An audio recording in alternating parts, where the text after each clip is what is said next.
In this episode, I'm joined by Rupert Spira, a teacher of the direct path method of Advaita and an internationally acclaimed ceramic artist. In this episode, Rupert discusses his childhood in British boarding school, his disenchantment with science, and his discovery of spirituality. Rupert explains how his decision to pursue a career in pottery caused a rift with his father and reveals the profound significance of their subsequent reconciliation many years later. Rupert recounts his intensive apprenticeship with the Zen Master-like British studio potter Michael Cardew, and shares the essence of his artistic process as it expresses both in ceramics and in his work as a teacher of non-duality. Rupert also discusses personality cults in the arts and spirituality, the seductiveness of adulation as a spiritual teacher, the apparent conflict between beauty and truth, and why awakening so often stills the artistic impulse, but can also liberate it. So without further ado, Rupert Spira. Rupert Spira, welcome to the podcast. Thank you, Steve. Pleasure to be with you. Well, I'm very delighted to be interviewing you today. You've said from your mid-teens that the nature of reality became your main interest. And I'd like to ask you a bit about that. But actually, I'm wondering, can you go a bit before that and perhaps tell us a bit about your childhood, your upbringing, and also your education? Yes. In fact, my interest in these matters goes all the way back really as far as I can remember.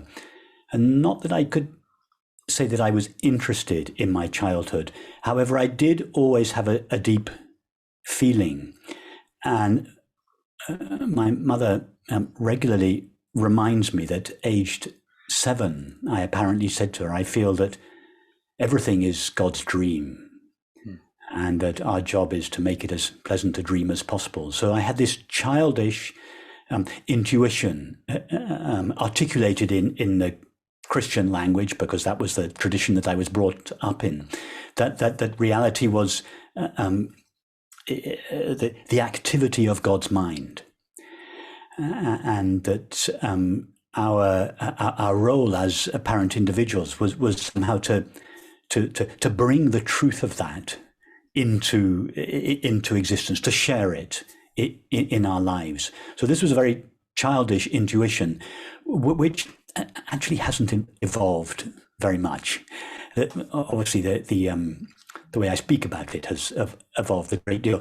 So I had my parents were not religious, but my mother certainly was interested in these matters. So it was these ideas were around me in my childhood as I was growing up, and they really were first formulated in me at the age of 15, 16, when I discovered the poetry of Rumi, and soon after that I learned to meditate, mantra meditation in the Advaita Vedanta tradition.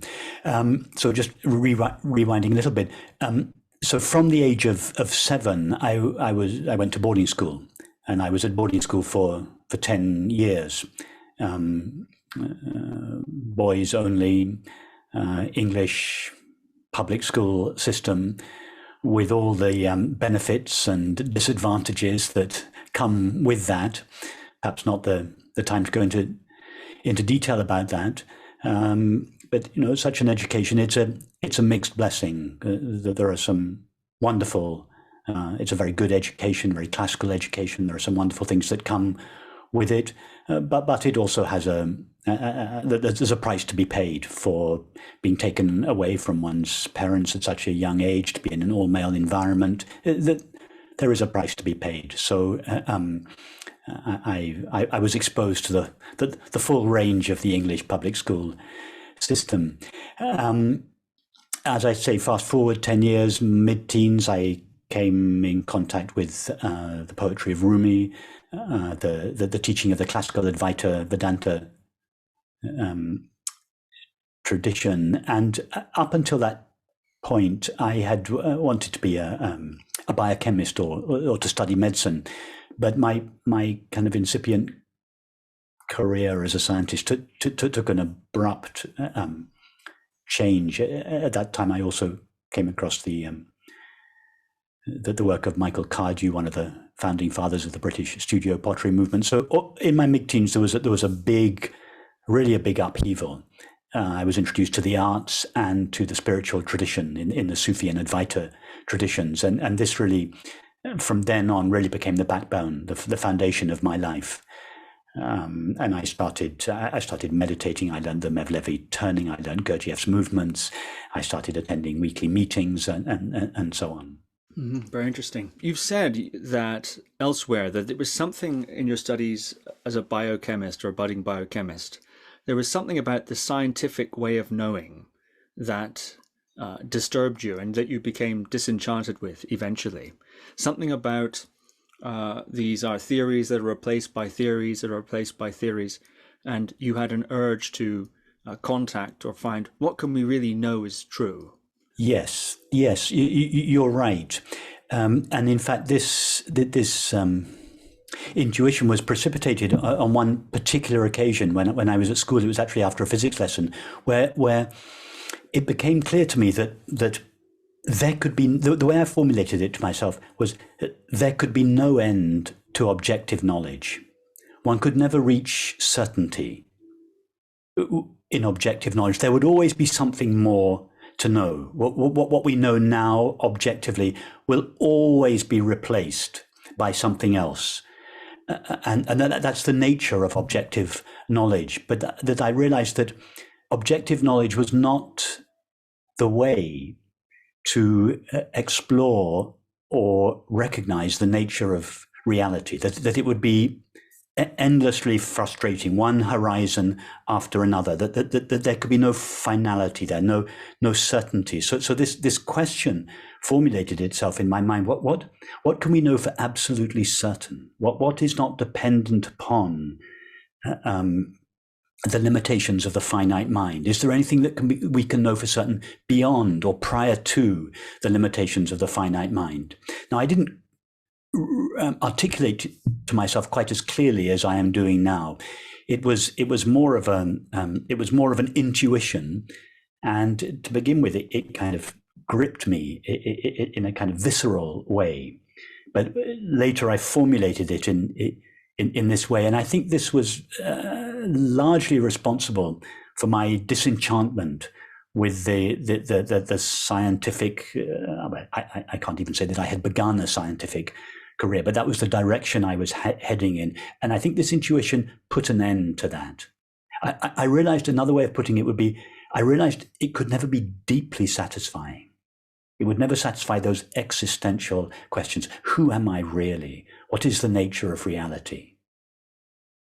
At what point did you turn towards ceramics as a possible outlet here, or a possible expression? In 1975, you mentioned coming across the work of Michael Cardew. Yes. And I believe it was an exhibition you saw of his that really revolutionized your life trajectory. You've described it in those sorts of terms. But there seems to be, is there a gap between that and the disenchantment with science as a path? It was a conflux of various influences within. I don't know the exact chronology of it, but within a year, in 1975, I was 15. Within a year, I had seen this exhibition of Michael Cardew's. It was his. It was an exhibition put on at the Camden Art Centre in London to commemorate his 75th birthday. I was 15, he was 75, and within a year of that, I had also come across the poetry of Rumi, and shortly after that, I first saw the Mevlevi turning in London, and shortly after that, I learnt mantra meditation and began to study the Advaita Vedanta teaching at Collett House in London. So within a period of, let's say, a year or 18 months, these two very powerful influence. I was introduced to these two very, very powerful influences: the arts and spiritual understanding. And of course, it's no coincidence that this happened at the same time in my life. That they were really the same event. One through the faculty of perception, and the other through thought and feeling. So if we can say that as human beings, we think, we feel, and we perceive on all three of these channels. During this very potent time in my mid-teens, I had this intuition of a reality that I had not up until then known about, or at least I had as a child, but I had forgotten about it in my upbringing. And these influences, they reawakened in me this feeling for the divine, this feeling for truth, for reality. And how was this reawakening and subsequent change of direction received by those around you? It was received very positively by my mother, who is herself an artist, and was already at Collett House in London. So it was she was delighted. My father was, I think it's reasonable to say that he was horrified. His father had been a well-known doctor in London, and he was very happy that for several years his eldest son had intended to follow him, and he had not imagined that spending a small fortune on my education would lead to me becoming a potter. He did not at that time think it a worthy career for someone who had received the education that I had. However, to be fair to him, he changed over the years. And to be honest, I don't blame him. I think if I, as I'm sure you know, I also have a son, one son, he's 22 years old now. I think perhaps things are different now, but if I had, if he in his mid-teens had just, on what at least appeared to be a whim, just decided to take off, to leave school, to take off, to do something which was so far outside my own comprehension as to seem to be completely foolhardy, impossible to make a living, I think I would probably have been alarmed. So I don't, looking back, I'm a lot more sympathetic now with my father's response. He was afraid for me. He was concerned, as all fathers are for their children. He wanted to make sure that I was going to be able to make it in the world. And he thought that I was just dropping out. And actually, he might have been right. It turned out that he wasn't. He was very alarmed. But again, to be fair to him, he was very supportive. I then went to art school. I did an apprenticeship with Michael Cardew. I set up my first studio in my early 20s. And he was very supportive. And it was 10 years later, beautiful turning point in our lives when he came down to visit me in my studio. And one of the few times I saw my father cry, he wasn't really crying, but he had tears in his eyes. He said, Rupert, I'm envious of you. I'm so glad you didn't follow me into the city. It's you have a wonderful life. It's so fulfilling. By this time, I was beginning to be successful, having exhibitions around the world. So he no longer feared for my financial well-being and my security. And there was this beautiful moment when he turned around and just acknowledged that he had thought I had done the right thing. How did that land with you? Oh my goodness, that was a turning point in our lives.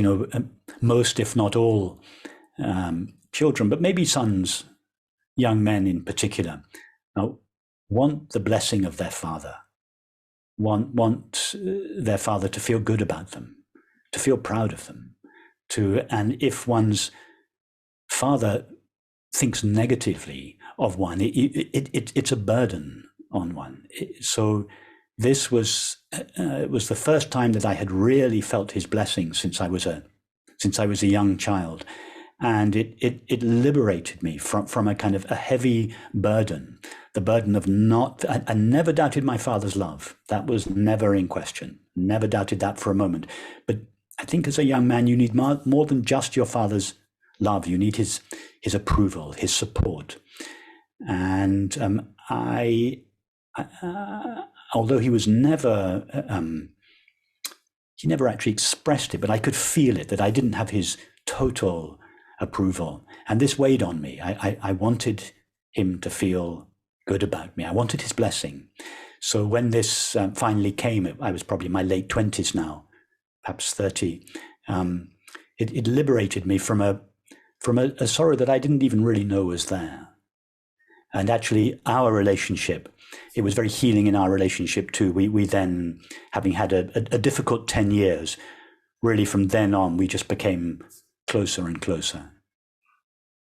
Wonderful. And in addition to your father's blessing, as you pointed out, at that time you were beginning to achieve or attract international interest. And indeed, in your 30 years as a potter, you were highly acclaimed and highly successful. I'd like to ask you a bit about Michael Cardew, if you don't mind. As you mentioned, you apprenticed with him for 2 years, and you said that was in many ways a complete re-education. I think he was about 80 or in his 80s when that took place.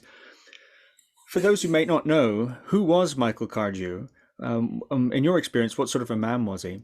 And how was it that you came to begin this apprenticeship relationship? Well, Michael Cardew, he's one of those people that really defy description or definition, because almost anything I can say about him, I can also say the opposite with equal conviction.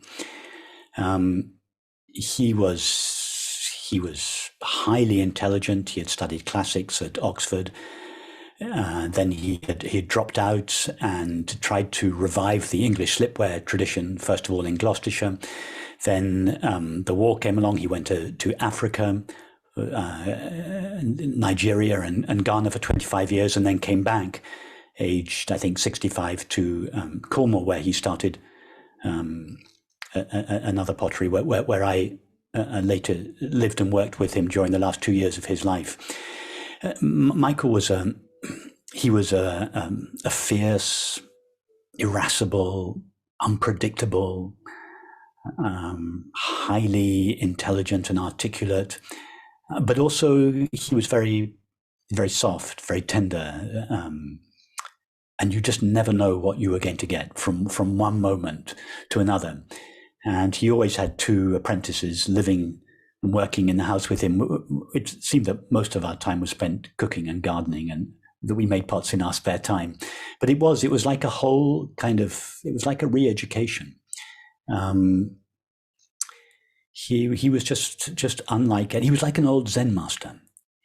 And of course, I didn't even realize it at the time, but later looking back on him, I realized it's not like, I don't think he was like a Zen master. I think he was a Zen master, although he would never speak directly of any of these matters. But his whole approach to life, to the pottery, it was like living with a Zen master. You had to be constantly on your toes, on high alert, and nothing was said directly. Let me give you an example. I remember I'd been making bowls. I'd been there for about 6 months. I'd been making bowls all day and was beginning to be a little, I thought, I am really beginning to get, I was feeling pleased with myself. And Michael, it was, the workshop was it was an inn that he had converted. It was the skittle alley of the inn. So it was a long, narrow room. He walked into the room at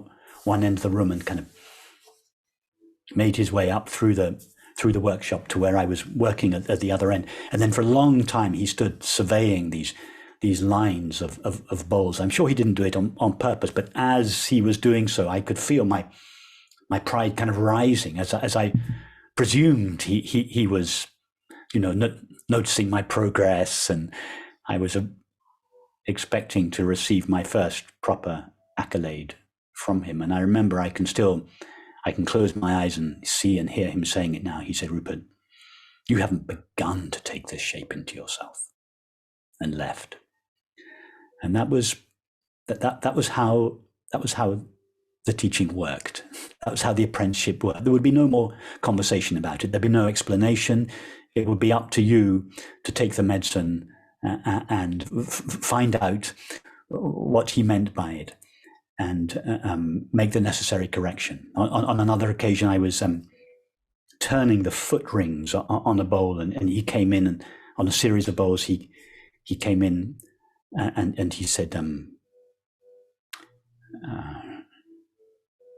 Rupert, these bowls aren't like real people, they're like actors on a stage. And then left. And you were just left just wanting the earth to swallow you up. It was just feeling completely crushed, but also not knowing exactly what was meant.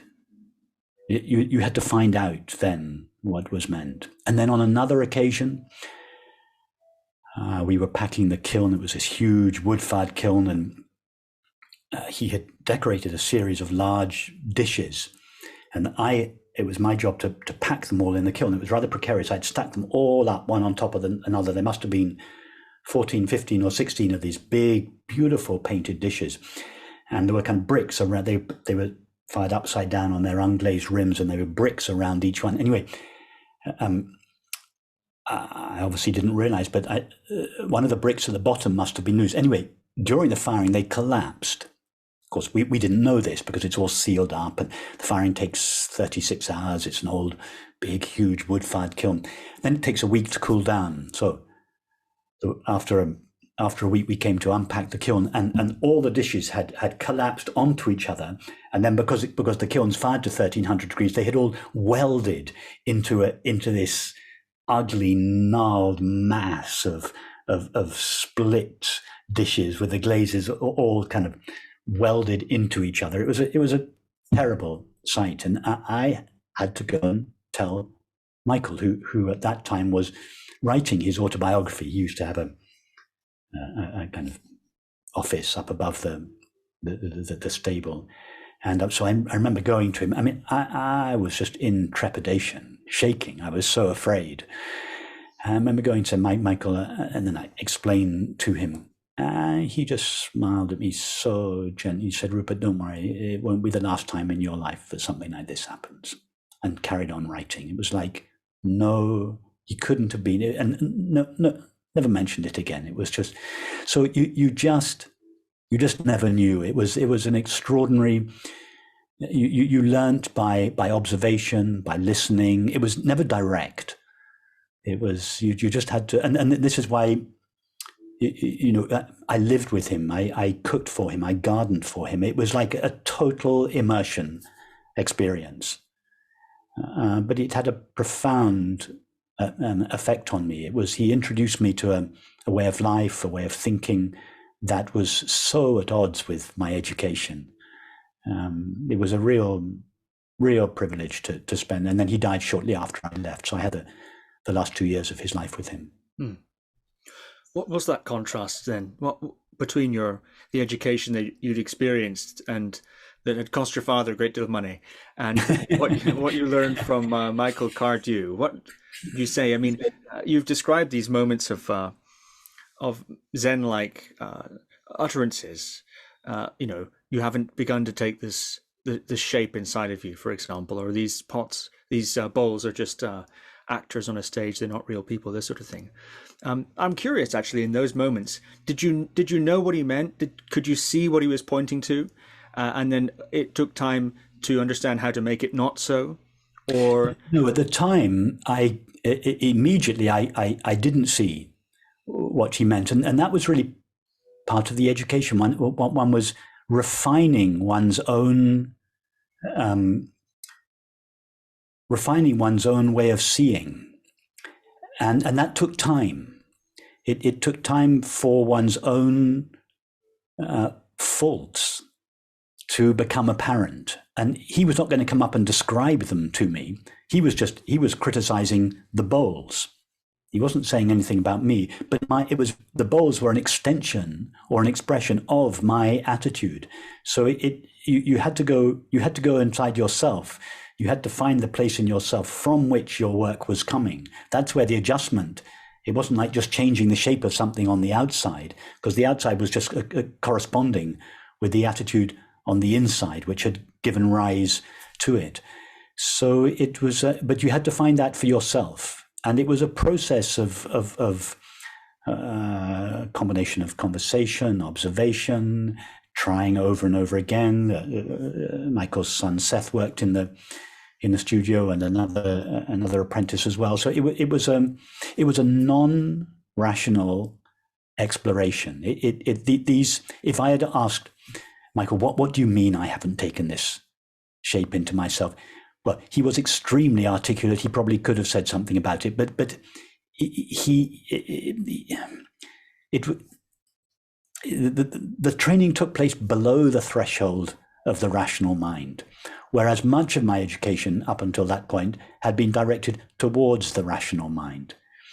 So it kind of introduced me to a whole realm of experience that was, so to speak, just below the surface. And he can open me up to that world. It's really the world of the realm that the arts and poetry and literature addresses. And I think that I had, not that it was not available, to be fair, in my education. It probably would have been, but it's not. If I had perhaps gone more in that direction, maybe I would have found it there. But for whatever reason, I didn't. It took this meeting with Michael. He was like a force of nature.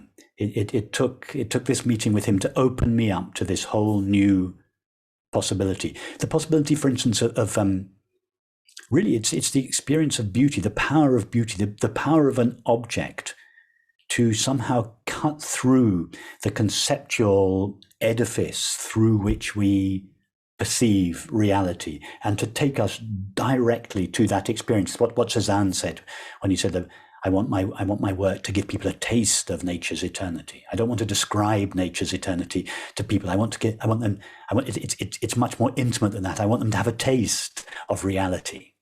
Well, Michael helped me, initiated me really into understanding that objects have this power. It's not just words. Yes, the understanding to a degree can be described in words, but this was like a visceral transmission. And it was something completely new in my life, and it was very powerful. And I was very, very fortunate to have met him early on in my life. One last question on Michael Cardew then. At that time, as you said, you were also heavily involved in various spiritual studies, as you outlined previously. Was Michael aware of that? Did you ever discuss that with him? And did he ever express an opinion on that? Well, I don't know how aware. It was rather a strange circumstance. Michael's wife, Mariel, they were married, but they lived apart. Michael lived at Wenford Bridge, just below the village of St. Breward on the edge of Bodmin Moor in Cornwall. And Mariel lived in a flat overlooking the River Thames in Barnes in London. And Mariel used to come down from time to time and stay, which of course I loved, because she was a lovely feminine presence in an otherwise rather male and monastic institution. Mariel went to Collet House, where I had first gone as a 16-year-old and had learnt the Mevlevi turning, had learnt mantra meditation, Gurdjieff's movements. And she was very involved at Collet House. And so I knew her independently of Michael through Collet House. Michael didn't know this, as far as I know. And for a reason why I never really understood, Mariel wanted me to keep it quiet. She said, don't let on that we know each other. And I'm not sure about this. Michael disapproved, I think, of the activities that went on at Collet House. It was too. I always felt that he disapproved of any attempt to articulate the nature of reality in the terms of the rational mind. He felt that it belonged in a realm to which the rational mind has no access, and of course he's quite right, and therefore to which the rational mind has no right to speak of. He felt his work spoke of it, and that one should not speak directly about it. So I think for this reason, I think he disapproved of Mariol's activities. And I think that Mariol was concerned that if he knew that I was directly interested in these matters, that it might somehow tarnish our relationship. I'm not sure that it would, but so I definitely kept that side of my life quiet. Of course, in the evenings, I would go up to my room and I was reading Ramana Maharshi and Rumi, but I was very private. I would never mention that. And of course, when Mariol came down, occasionally we would have conversations about it, but we carried on as if we didn't let this shared interest. We didn't expose it to Michael. Mm-hmm. And perhaps the last question on pottery, then, on your career as a ceramic artist. You had a career of 30 years, over 30 years, and in that time garnered international renown and various techniques you were known for. I don't suppose we need to necessarily go into them. Sgraffito, is that how you pronounce it? Yes, sgraffito, yes. Sgraffito, yes. Yeah, and things like this marvelous work. You talked there about some of the makings of a ceramic artist, but what does it take over a span of 30 years to continue to produce work, to continue to elaborate? I don't suppose you can just repeat yourself. What does it take in terms of, I don't quite know how to say it actually, the themes you brought up here in terms of your initiation that Michael Cardew provided you with, and presumably those themes then unpack and elaborate or continue throughout the arc of a 30-year career. What does it take to produce that kind of art over that kind of sustained period of time?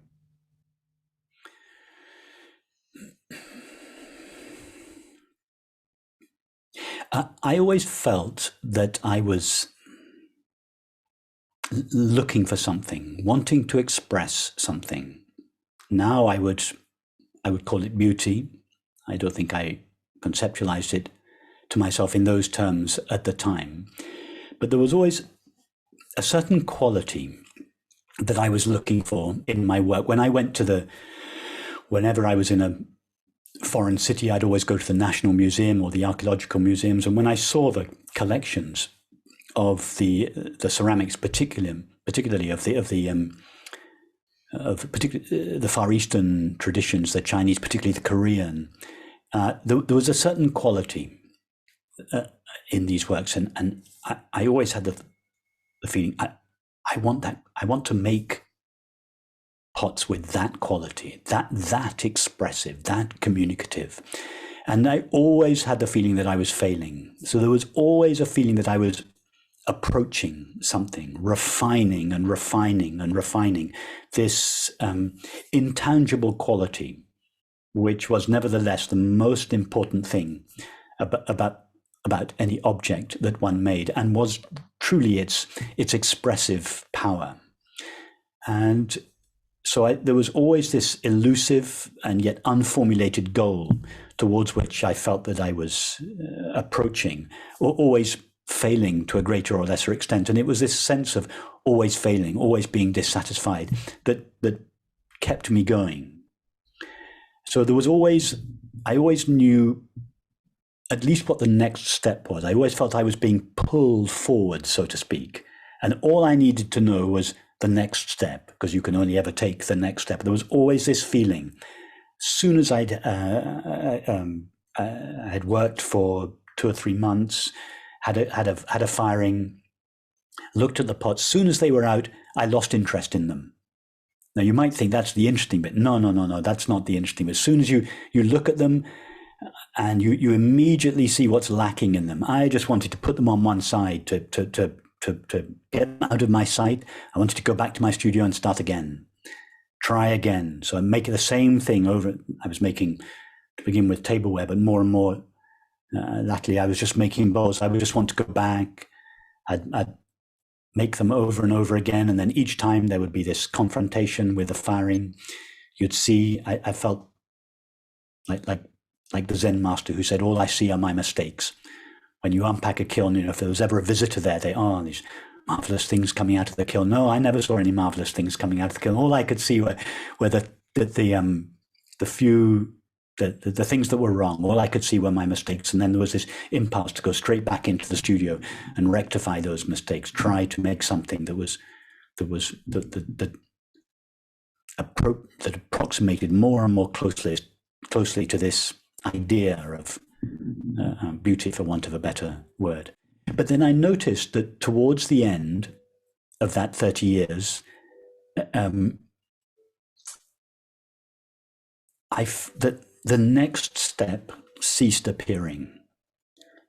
I felt at one stage I've done all I can do. I've refined this process.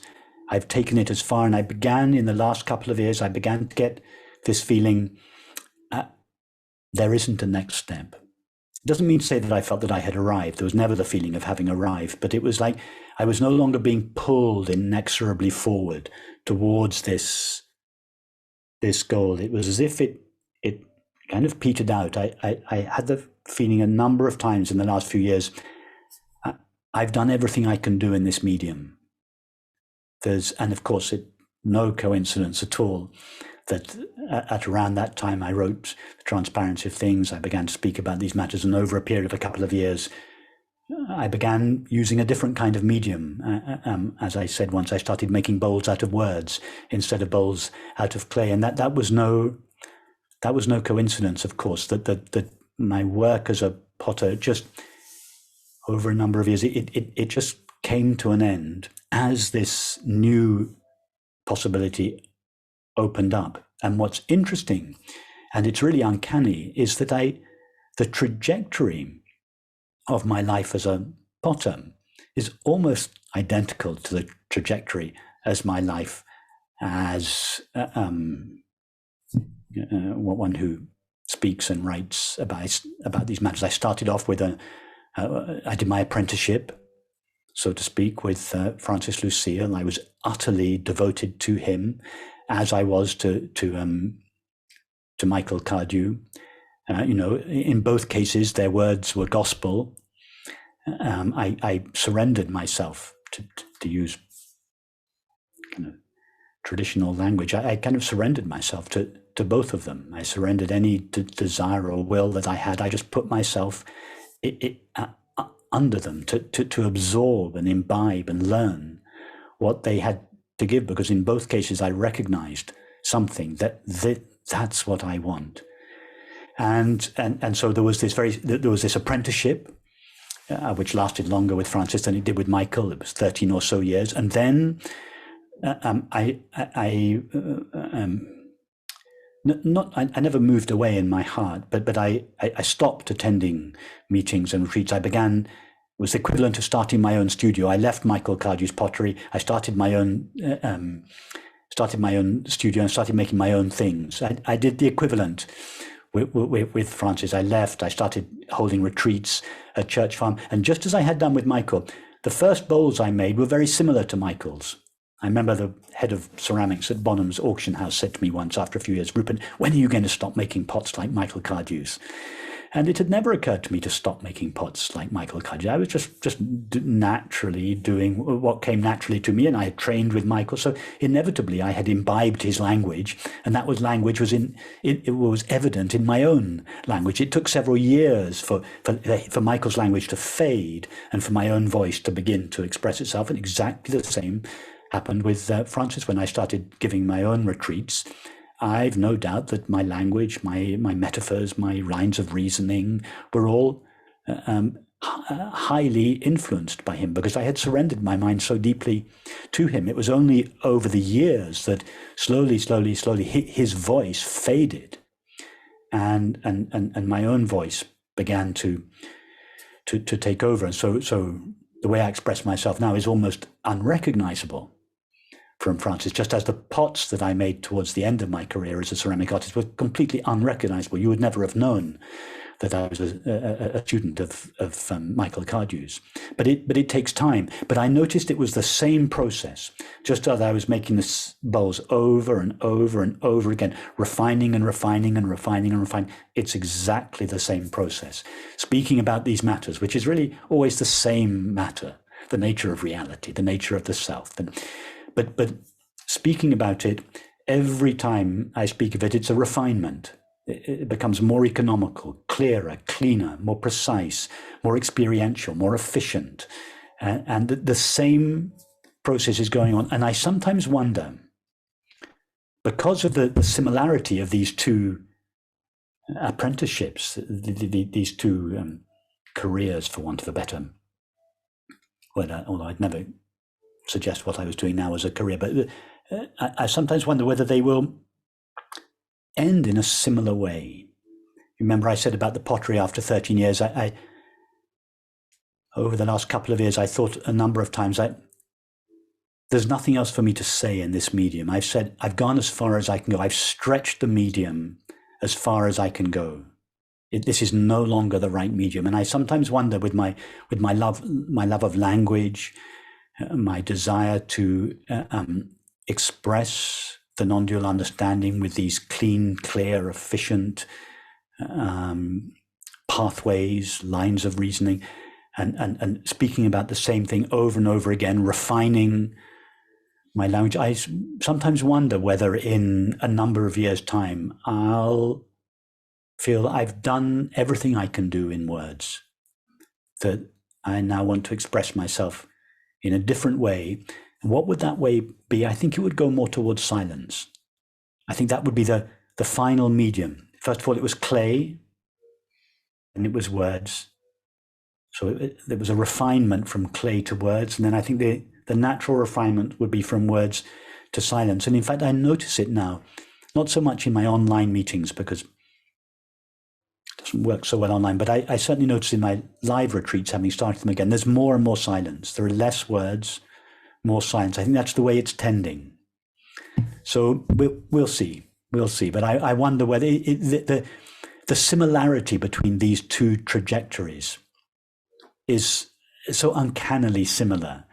It's as if I'm kind of following an archetypal process that has been handed down in apprenticeships and with students and disciples and for centuries. The similarities between those two arcs, if we as another word than career, I suppose, or careers, was not lost on me actually, and but you've drawn some other parallels there.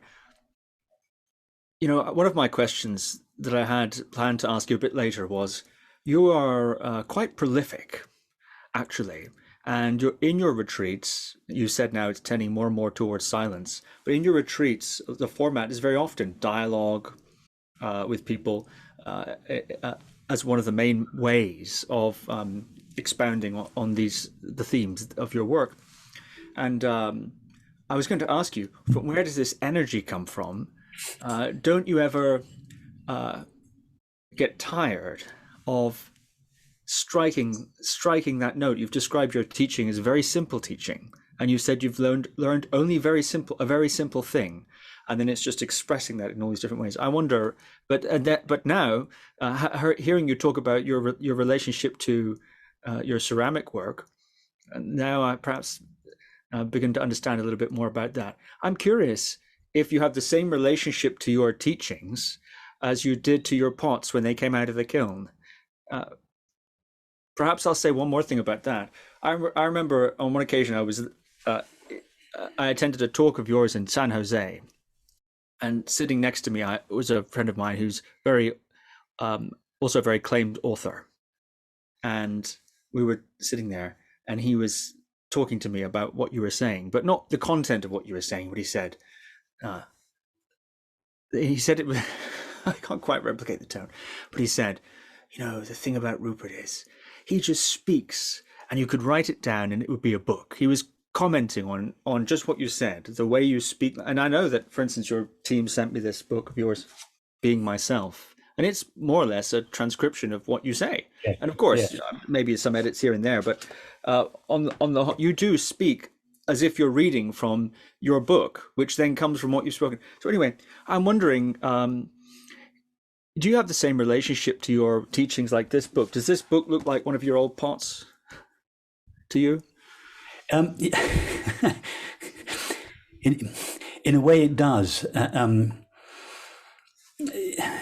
Actually, talking about the way the book looks, Rob, who does all the design and everything on the book, he and I spend a ridiculous and embarrassing amount of time fussing over all the details, the size, the shape, the proportion, the color, the texture, because it's always my intention that when you pick up a book, even before you open it, it should convey subliminally its meaning.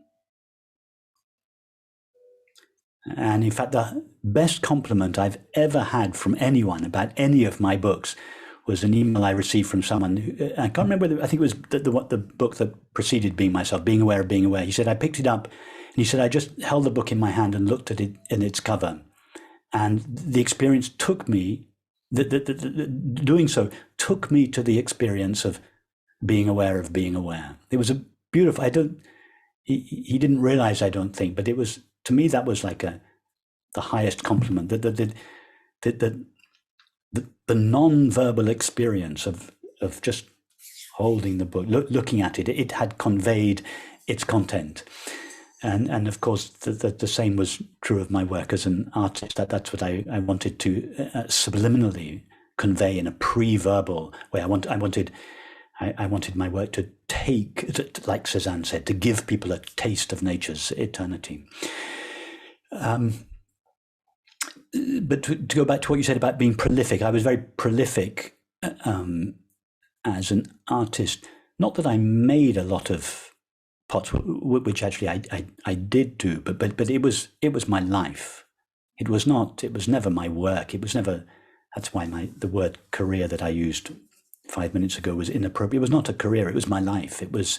I lived it and breathed it. It was just an extension of my life. So there was never any. My workshop was always at my home, and there was no distinction between my life as an artist and my life at home. And really, the non-dual understanding is the same. It's my entire life. And now speaking about it, writing about it, expressing itself, I don't. It's something that's so integral to my life, and I have this great energy. I love to communicate my understanding, such as it is, through writing, through words. There's nothing I enjoy more than being with friends on a retreat, exploring these matters. And I mean this literally. Sometimes people ask me, I'm not implying that you've asked me this, you haven't, but sometimes people ask me, don't you get bored always hearing the same question? I've been asked that a couple of times recently, and I remember thinking, but I've never been asked the same question. If I thought that I was being asked the same question, then yes, I would be bored. But I have never heard the same question twice. If I ever did feel that, that would be the time to stop teaching, because I would be referring, on hearing the question, I would be referring to my past. I would not be going to the place in that person from which their question comes. And if you go to that place, it's fresh every single time, simply by virtue of the fact that the person's question is their real question. It's coming from their understanding, from their feeling in that moment. And your job as a so-called teacher, for want of a better word, is to go to that place in themselves, to find them there, to meet them there, and then to begin to walk with them. So I never have the feeling of being bored, nor is it tiring. What I tend to notice is that at the end of a week of retreat, or two weeks of retreat, I tend to notice then I'm tired. But during the event itself, it's tiring in that a tremendous amount of energy. You're giving out a tremendous amount of energy, but it's not tiring in a draining or exhausting way. It's tiring in a very pleasant way. You just feel you're giving the whole of yourself to whatever is in front of you. And if it's tiring, well, too bad. So what? You're just giving yourself completely. What else would one rather be doing? And I think it was exactly the same in the pottery. I was just giving myself 100% to my life as a potter, making these things. It seems like in art, for example, there are different ways to appreciate a piece of art. One way is for art to strike you as it is. Like you said, you look at the book and it's just something about it, or whatever the piece of art might be. And on its own merit, if you like, or on the way in which it impacts you, it's valued somehow. And that could be, if you have the eye for it, technical detail, for example, or it could just be something, ineffable about it that just gets you. And then the other way, of course, is to derive the value of a work inferentially by the value of the creator. In that sense, there can be, perhaps this is somewhat to do with marketing, but there can be a sense of making something of the creator, creating a legend or making a celebrity of them and so on. So the piece, in a certain sense, becomes owning a piece of them, or it becomes a proximity to that sort of legend, if you like. And I wonder if maybe we're stretching the similarities, or I'm stretching the similarities too much here. But I wonder, your work now, constantly coming back to direct experience, always coming back to that. I wonder also if this dynamic is possible in terms of spiritual teaching, or whatever we could say, that sort of cult of personality, if you like, or to say it more psychologically, projection. Looking at you on the stage, or whoever it might be on the stage, and saying, wow, this is the really enlightened person, and etc., etc. Perhaps missing the point in that way. I'm wondering what you think about that idea, becoming, as you have, so well known all around the world now as a spiritual teacher. I imagine you deal with a degree of that, people wanting you to be something or someone or something like that for them somehow. Do you experience that at all? And if so, how do you navigate it? And is the comparison to the art world appropriate here? That's a very interesting question.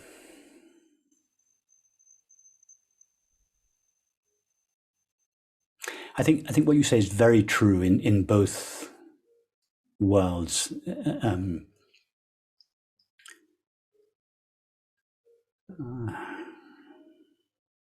Particularly nowadays, of the two scenarios you described, you see much more of the latter, where the work in itself, apart from its maker or creator, has no real intrinsic value.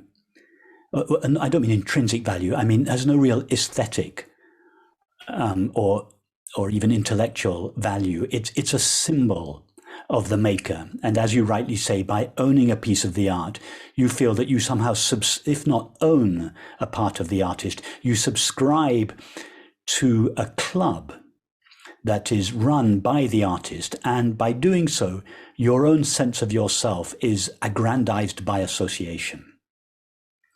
I would say that accounts for a lot of today's art world.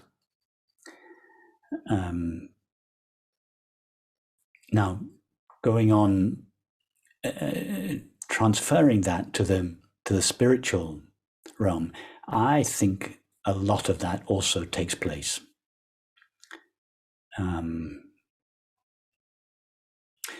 As you say, the cult of the personality, in which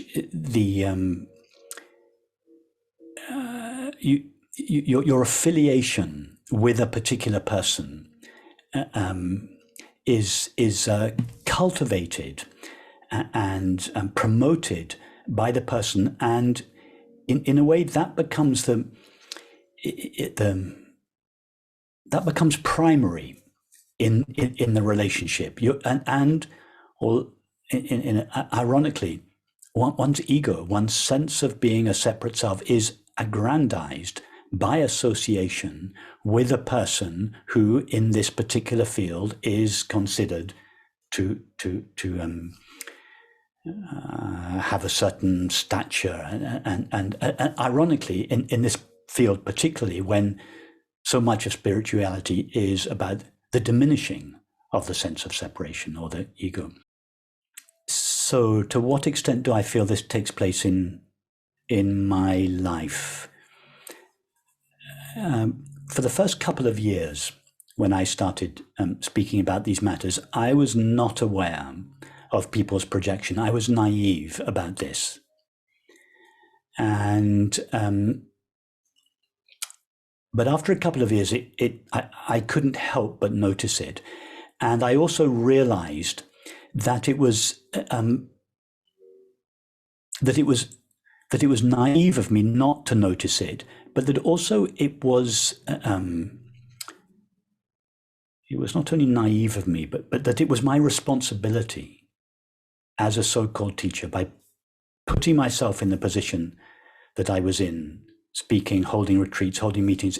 I had a responsibility not to pretend that this projection was not taking place, but to see the projection, to understand it, and to learn to deal with it, to turn the projection around and hand it back. Now, it took me a couple of years to notice the projection. If I'm honest, I didn't really want to notice it. There was a degree of naivety in myself, and I think also a degree of denial I just didn't want to acknowledge that it was happening. And I realized, as I said, that it was irresponsible of me not to acknowledge it. So after a while, I began to notice it, and I began to I hope, develop skillful ways of turning it around, but above all, being very careful not to buy it or pull for it in any way, because it's hugely seductive, or at least if there is an ego present who requires other people's respect, adulation, admiration. If one's sense of oneself needs to be enhanced by other people in this way, then being a spiritual teacher is perfect for such an ego, and we see this so often. So I had to check, one, that there was nothing in myself that was subtly being enhanced or aggrandized by the increasing respect and admiration that I was receiving. I was very clear that there wasn't anything in me, but it's something that it's not just a recognition I came to once, it's something that I've always been very vigilant about. And then I took great care to find ways of turning the projection round, of not buying it. And I remember having a very interesting conversation with my friend Bernardo Castrop in the early days, and he said, well, the trouble is, Rupert, the more you do to throw yourself off the pedestal, the higher the pedestal becomes. And I recognize that there is some truth in that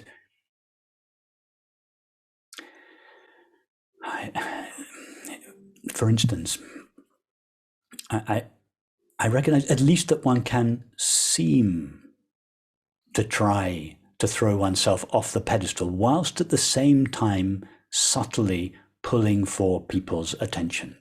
Somebody asks you, this never happened to me, but somebody asks a teacher, why do you continue to allow your students to come and kiss your feet, and you answer, oh, it's nothing to do with me. It's just, I just leave them free to do whatever they like. This pretense that what is taking place is not being orchestrated by you. To me, is an example of someone who tries to take themselves off the pedestal, but in the fact at the same time colludes with their being on the pedestal. So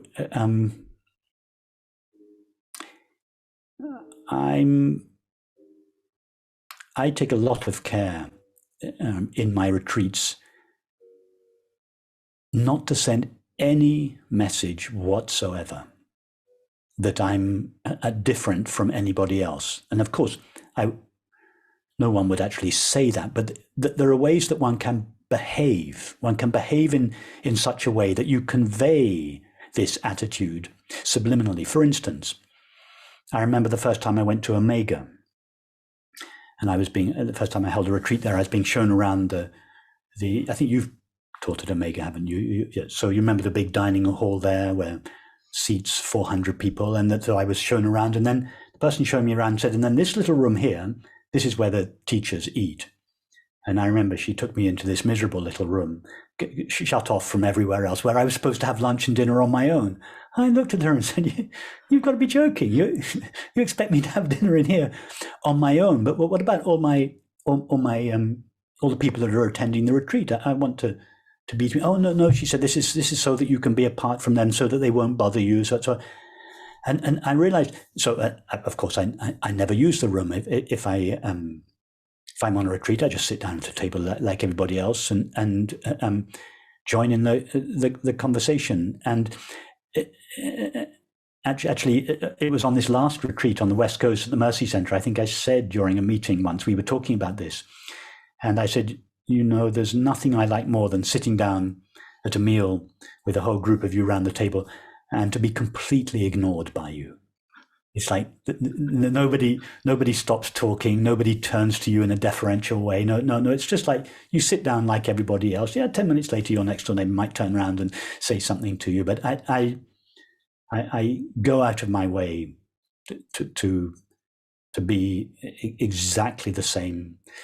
As in little details, I sit in the same kind of chair. I don't need why should I sit on a chair that's more comfortable than everybody else? Why should I sit on a chair that's bigger than anybody else's? They've got to sit for 2 hours on a chair. Why shouldn't I? I don't expect people to stop talking when I come into a room. Why should people stop talking when I come into the room? I mean, nobody stops talking when anybody else walks into the room. And these are the little details, but they're not little details. It's in these kind of behaviors where a sense of hierarchy is established. I could give you more examples, but suffice to say that I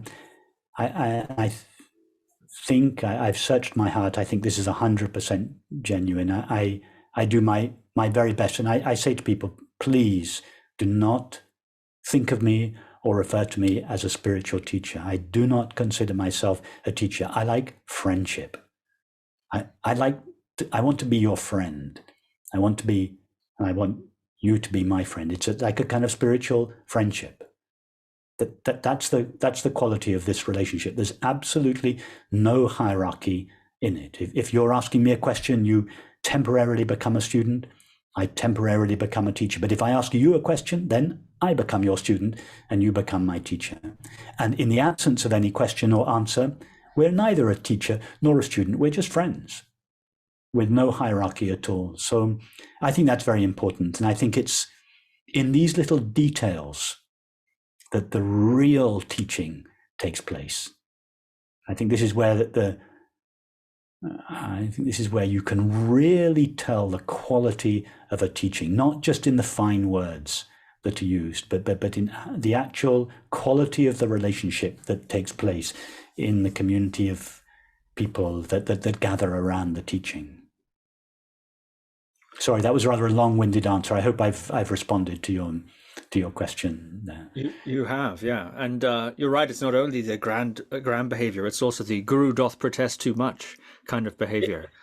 Absolutely. And yes, exactly. And that is more pernicious in a way, because it escapes, it on the whole, it remains below the the radar of our rational mind. So it escapes notice and is the more dangerous for it. Yes. Yeah. So when you're an artist working in ceramics, with the sort of, it's your life, you described it as your life. And I would imagine that there's something about coming back to the workshop day after day that can keep you honest uh, uh, in the midst of acclaim or whatever else smoke might be blown in your direction. I would imagine. I can't see a correlation with what you're doing now. I can't see many. So I'm asking, I suppose, is there a similar sort of, is there a workshop that functions to keep you honest in some sense? One of the things that I think can happen in both worlds, it can be a sort of feedback loop. Oh, they like it. I guess it must be good. I guess I must be good. I guess I must be a great artist, or I guess I must be, enlightened. Gosh, maybe these words, which I hadn't really thought that much about, wow, they're responding very well. Gosh, I guess I must be. Maybe I've got it. I guess I have it. Something like this. This sort of feedback loop in a way. So I'm wondering if there's a workshop for you in that same way, and also I'm wondering that something that perhaps can happen is the artist or themselves can begin to confuse the acclaim with the value of what they're producing. So therefore, they can become artists of attracting acclaim. Yes. Via pots. Yes. As opposed to artists of, ceramics who attract, which attracts acclaim via the ceramics. Yes. Yes. So it seems that's harder to avoid in your current activities than your prior activities. Perhaps I'm wrong about that.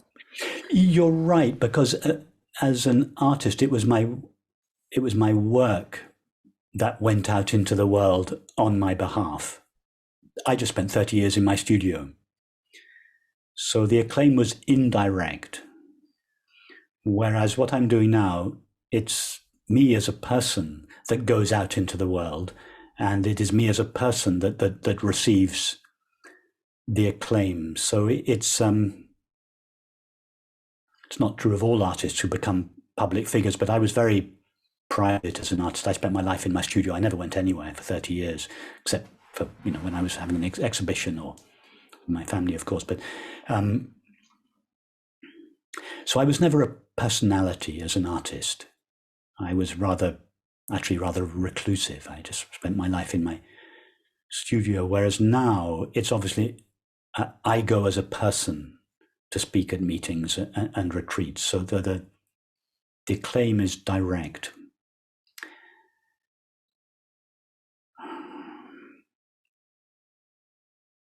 I think that if one is relatively free of ego oneself,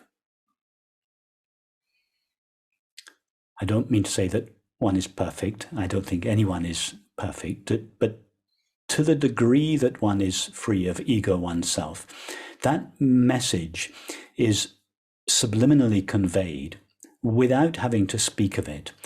And it places the other in the correct relationship to us. And that if we, in turn, are in the presence of someone with very little ego, we are almost compelled, at least those of us that are sensitive to these matters, it's not always the case, but we are almost compelled by the way they comport themselves to behave in a reciprocal way. So I feel that I get very little adulation. Yes, people respect me, but no more than I respect them. There's very little on my retreats. If you didn't actually attend one of the formal meetings themselves, you'd be hard pressed to know who was in charge. if you're walking around the building, apart from informal meetings, obviously because I'm sitting up front, but apart from that, you wouldn't know who was in charge.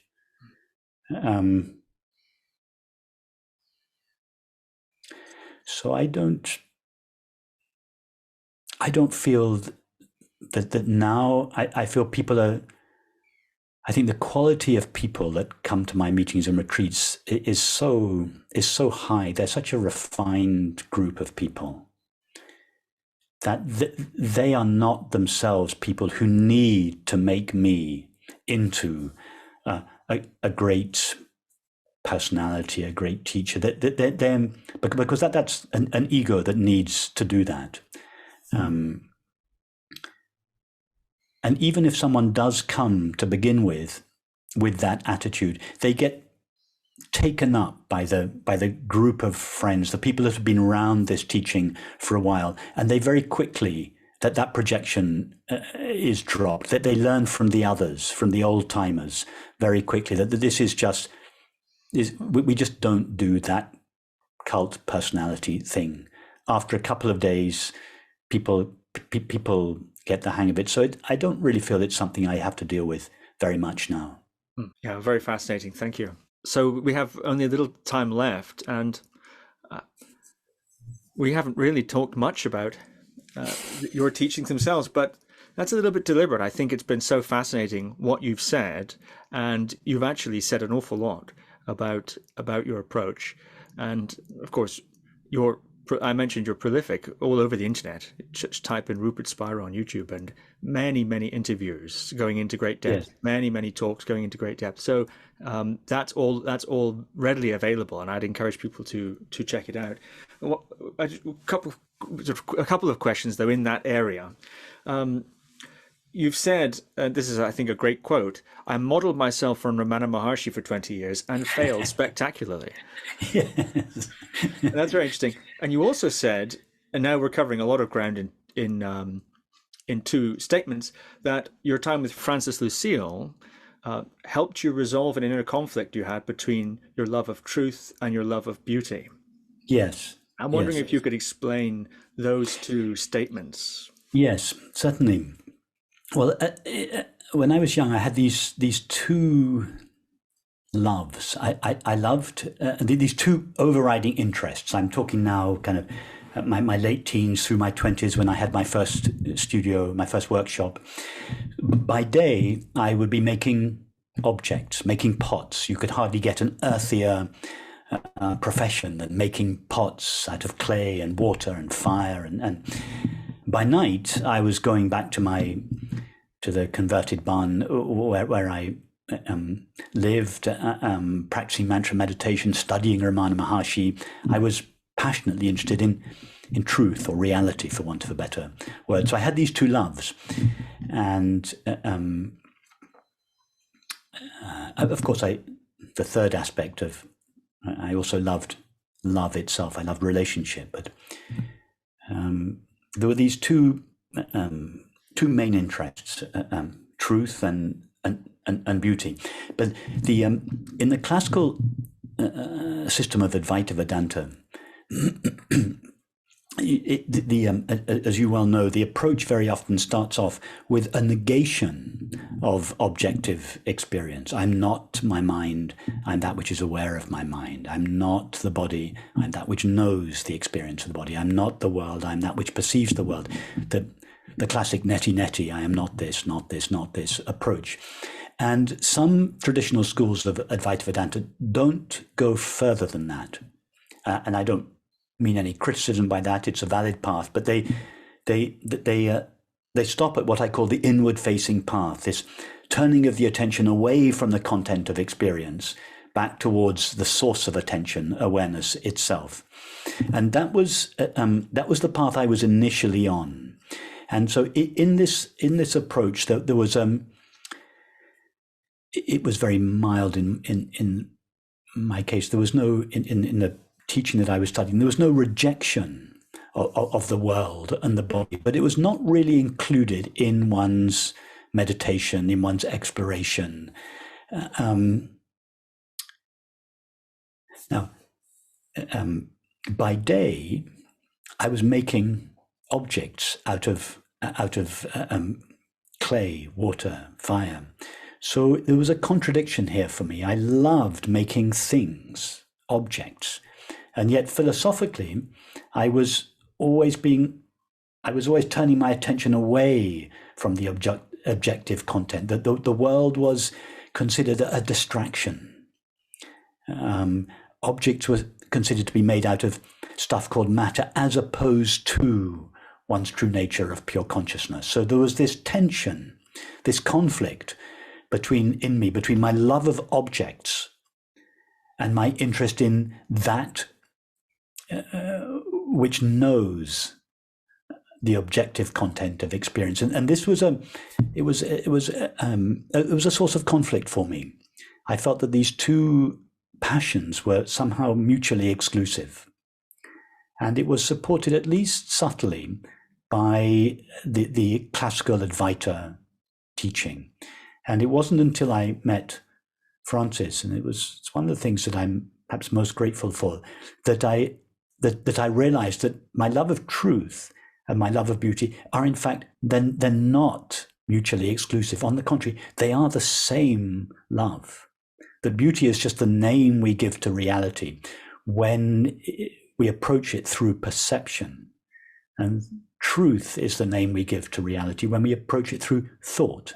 And love is the name or happiness is the name we give to reality when we approach it through emotion.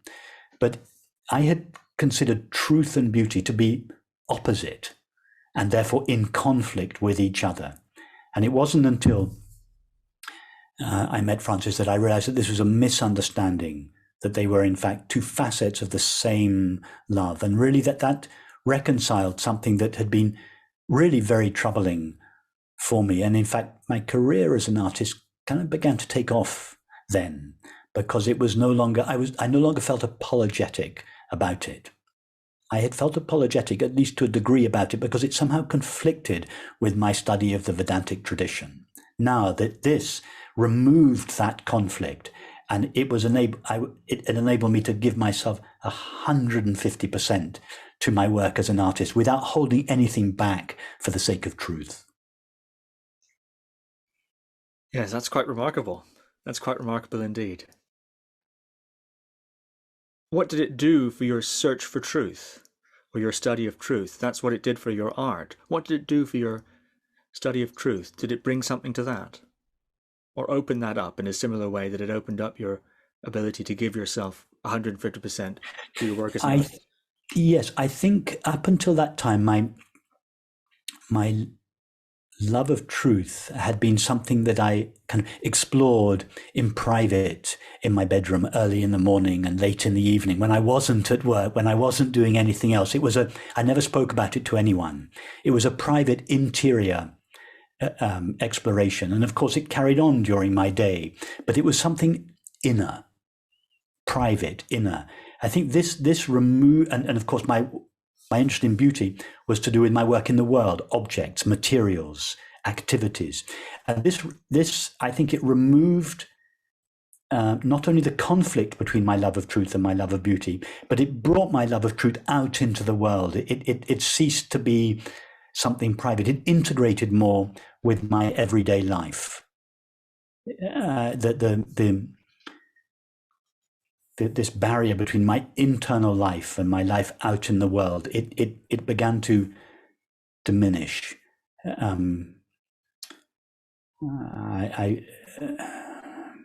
didn't feel there were two camps in my life, two different elements it kind of unified my life. Everything I was doing, it was all essentially about one thing. Marvelous. Now, perhaps one question to end then on a little bit on this theme. One sometimes hears of artists who are also involved in the study of truth, as you could say, or religious or spiritual leanings, whatever we could say. I know this is a horrible way of saying it, but nonetheless, there you go. I've said it that way. as they go deeper into the, so to say, spiritual side, actually, that can eclipse the art. And they, in a certain sense, they can no longer produce the art because either something has been resolved in themselves that makes the friction that seems necessary to sort of motivate art, somehow that's been resolved or quieted by their spiritual quest or so. So one sometimes hears that oh, I was a poet, I was a this, I was a that, and then XYZ, I had an experience, or over time, the spiritual side just sort of subsumed the art somehow. And Yes. in your case, it's very interesting that the deeper you went, it seems, at least through a lot of your career, it actually liberated your art more. Yes. That's very interesting. And it sounds like also you were saying there was a sense of completion, for want of a better word, in your artistic arc that happened to coincide with the beginning, or overlap with the beginning of your current arc of the work you're doing now. And it wasn't necessarily that you had so many invitations to speak that you didn't have time to make pots anymore, or that you became so absorbed in the spiritual view that you no longer saw any value or motive to continue art. So I suppose my question now is, how do you see that relationship then between these different aspects of your life and that crossover period? Have I characterized it correctly? And if not, where have I mischaracterized you? And what do you think of the storyline of the artist being eclipsed by the spiritual impulse? Yes. I think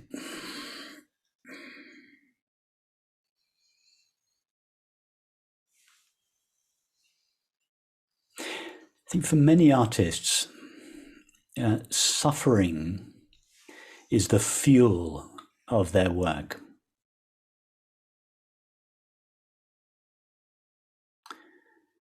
And their work is the means by which they explore that, and they seek refuge from their suffering in their work. And it's for some artists, it's only while they're working that they feel relief from the tyranny of their suffering. Now, I don't mean to imply in any way that there's anything wrong with that, however, if that is for those for whom that is the case, if they become deeply interested in spiritual matters and begin to find relief from their suffering through their spiritual inquiry, then the motivation that previously underlay their art will diminish, and they may no longer feel any motive to work. As you say, that their impulse to work will be eclipsed by their interest in spiritual matters. However, not all artists are motivated by suffering.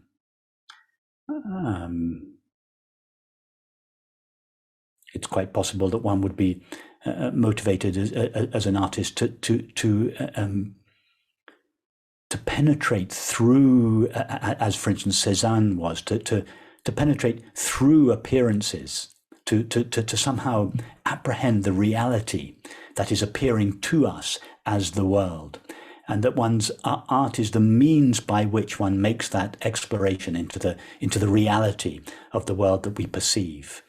In which case, one's work as an artist is of the highest spiritual order. It is what a mystic is doing, either penetrating deeply into themselves to know the essential nature of themselves, or trying to penetrate through appearances to see the unity of being that lies behind the multiplicity. In which case, the more deeply one goes into one's spiritual inquiry or practice, the more deeply this informs your work as an artist, and your work as an artist will grow as you mature spiritually. Now, I think I'm in the latter camp. I'm not to say that I didn't have my fair share of suffering as I grew up, although I had basically a happy childhood and a happy youth. But I never approached the arts. I never had the desire to become a potter in order to relieve suffering. On the contrary, when I first saw that exhibition at the Camden Arts Centre of Michael's, I was blown away by the experience of beauty. It wasn't the first time I'd experienced beauty, but it was the most powerful experience of beauty I had ever had. And I just thought, I want to know what that is. I want to make things that have that same power to give people the taste of nature's eternity. Suffering didn't come into it. So I think that's why you very astutely observe that for me, my work as an artist actually took off. It was liberated, and it followed. It became deeper and deeper as my exploration and investigation of spiritual matters grew and became deeper. They went hand in hand. Fascinating. Rupert Spira, thank you very much. Thank you very much, Steve. It's been a pleasure speaking with you. Thank you for listening to another Guru Viking podcast. For more interviews like these, as well as articles, videos, and guided meditations, visit www.guruviking.com.